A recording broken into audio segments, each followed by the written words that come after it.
Hi అండి, నమస్తే. Welcome to Sai Annapurna kitchen.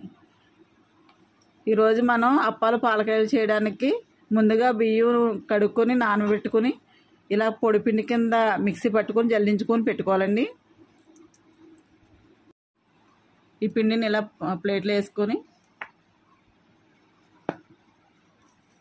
ఈ పిండిలో బెల్లం కూడా వేసుకోవాలి. బెల్లం వేసుకొని బాగా కలుపుకోవాలి. ఇలా ముద్దగా చేసుకొని అప్పాల కింద పాలకాయల కింద చేసుకోవాలండి. హీట్ అయిన తర్వాత ఇందులో అప్పాలు వేసుకుని పాలకాయలని వేసుకోవాలి.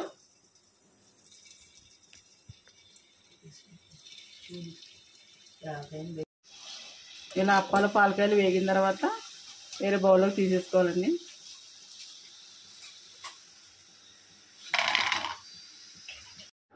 ఓకే అండి, అప్పాలు పాలకాయలు రెడీ అయిపోయింది.